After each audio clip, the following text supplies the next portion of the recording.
Hey, what's up, fish geeks, and welcome back to JD's Cichlids. This is the month 2 update of my 90-gallon African Cichlid Aquarium. There have been quite a few changes since the last video, so we'll go through those a little bit, and then I will show you all of the fish that I have. First change I made was to add a few plants, although I don't know exactly how long those are going to last. They're Anubias, and the Mbuna are leaving them alone, but they spit sand all over them all of the time, and I use aquarium salt in here. And I'm not sure of the effect of aquarium salt on plants, but they don't seem to be doing too great so far. Another thing I did was exchange out some fish. I wanted to add a little bit more variety to the tank as well, so I did that. Right now, we're going to go through all 3 lakes, and we'll start out with the Malawi Haps, then the Mbuna. Then we'll move on to the Tropheus and the Victorian Cichlid. And then I have one other cichlid in here from Kenya as well. So we'll talk about that one. Here we are, the Malawi Haplochromines. This guy is, I just recently picked him up. He's about 5.5 or 6 inches long, and he's a peaceful and wonderful tank boss. He doesn't get his fin snipped, and he keeps everybody in line. This is what's called an Otopharynx heterodon, and you can see he has a couple of blue spots on him. Also, another interesting thing about him is he flashes a little bit of blue, too, and you probably saw that. Moving on, we have my redfin Borley eye. He is growing up nicely in this tank.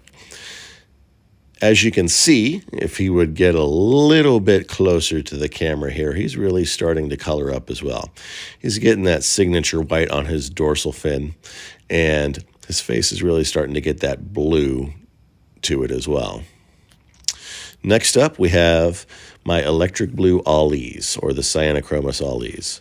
I have 2 of these in the tank, and they are starting to get their color as well, which is a great sign. They're about 3.5 or 4 inches now, so about halfway ground. This is the other guy over here, and you can kind of see as they get in the light little tinges and flashes of blue in their body. So they're kind of moving on from that silver to blue, which is great to see. Here are my Malawi Mbuna, or my rockfish. This guy right here is the Mosobo Deep Mungunga male. They look a lot like the, electric blue Johannes or the Mangano cichlids, but they are zebras, and I do have mostly zebras in this tank. Here's the femdom right here, the dominant female.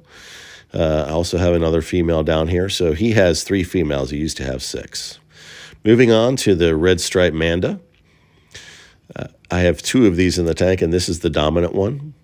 And you will see shortly right here the big difference between the dominant and subdominant. I mean, he's showing a lot more stripes and not nearly as much red in his body. So that's a big difference between the dom and subdom. Got red Exasperatus. This is a fish I just recently picked up. I have 2 of these as well. This guy has black dots on the top of him, as you can see there. And my other one is this guy right here, and he has white dots everywhere and a little bit of purple on his gills. So it will be curious to see which one really is the dominant color as we move forward. Here's my red top and Doomby, and he is, for lack of a better word, a little jerk. He is not nearly the biggest fish in the tank, but he can really hold his own.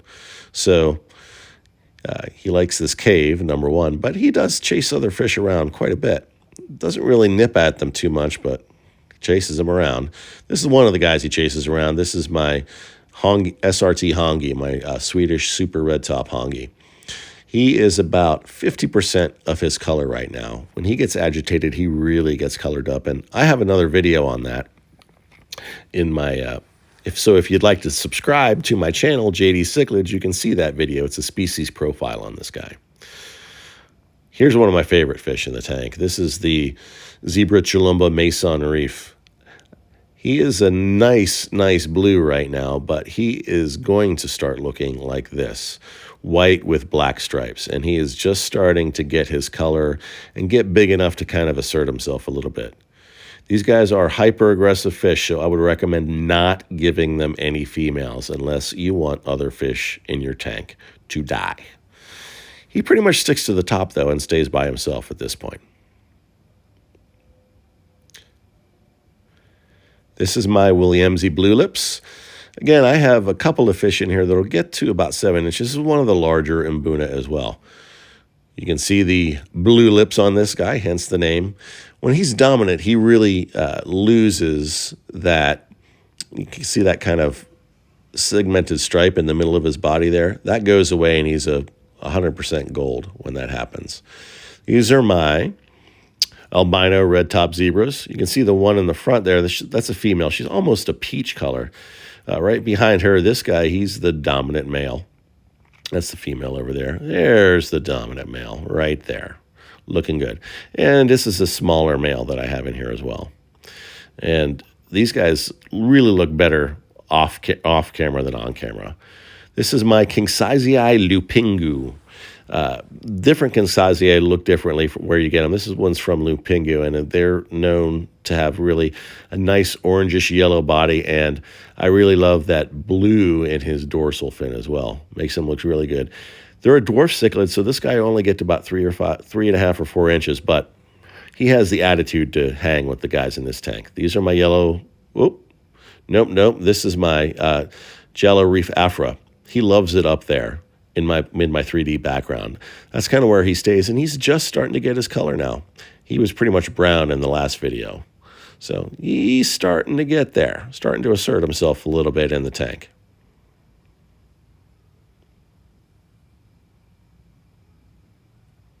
Here are my yellow labs. Right here. These are survivors from a tank I used to have. I put a yellow lab in here. She spit her fry. I thought they were all out, and those two survived. This is my Chindongo Flavis, and again, he is starting to come into his own as well. He colors up and colors down quite a lot, though. This is him a little bit colored up. He will get a bright yellow eventually. I'm hoping he can get there without females, but we'll see. If I need to, I do want to add some females just to get him to reach his full potential. But right now, this is kind of what he's doing. He'll get to about 5 or 6 inches, I believe, so he should start to really get that yellow in him. Again, this is him colored down again. Not really showing a whole lot of color here. Kind of see the bright yellow on his dorsal fin, though. So that's a good sign. A good sign he's moving in the right direction. There you go, starting to get those stripes back. On to my Tanganyika Trophy. So I have 3 trophies in this tank, and this is an orange flame Bemba, baby. He's just a baby. This is my Maliro right here, Firecracker Maliro. He is still, trophies don't grow really fast, so these guys are going to take a while to really reach their full potential. He is about 3 inches right now. He'll get to about 6 when he's fully grown, and they do grow slow. This is my Dubose Eye, and I am starting to notice a real change in this guy. Now, as you know, with Dubose Eye, they start off looking like this, but as they develop into adults, they get to a kind of a blue face, and they'll have a yellow vertical stripe along their shoulder. So all of these little white dots, or kind of a neon white dots, are going to go away. And as this guy moves closer to the camera here, you can see them starting to dissolve in his belly already. They were all separate, but now they're starting to come together. Eventually that'll turn to black, and like I said, he'll have a yellow spot on his shoulder. These are the third type of fish I have in here. These are my Victorian Haplochromines, or Victorian Haps. This guy right here is pretty awesome. He is kind of known as an Ambipia lutea. He's throughout Lake Victoria, and there you go. He's Haplochromis luteus, or Ambipia lutea. Really great color on this guy. He's about 5.5 inches, so he's kind of asserted himself. He leaves pretty much the Mbunas and the Haps and the Tropheus alone. He'll mess with my Crimson Tide, this guy, a little bit, but not too much. This is my Crimson Tide. Now, he won't get nearly as big as the Ambipia lutea, but he's showing color because I have 3 females in here for him. So He is about 80% colored up right now, and you can see why they call him Crimson Tide, because he has that crimson from his mouth all the way to his shoulder, and that kind of fades. This is my cichlid from Kenya. This is my Turkana jewel cichlid, Lake Turkana in Kenya. He's feisty as well. He's not going to get very big, maybe 4 inches, but he's feisty enough to hold his own here, and a really beautiful fish. My daughter loved this fish, so he had to get it. So that's about it, ladies and gentlemen. That's the summary and update of my 90-gallon mixed African cichlid tank month 2. One thing I want you to notice is Mbuna usually like to hang around the rocks. But this 3D background I have in here allows these guys to pretty much use the whole tank to swim around in, which is great. So I would recommend getting a 3D background for these guys. Just a little fun here at the end. But if you liked what I had to say here, please let me know. Please push that like button, and subscribe. Thank you so much.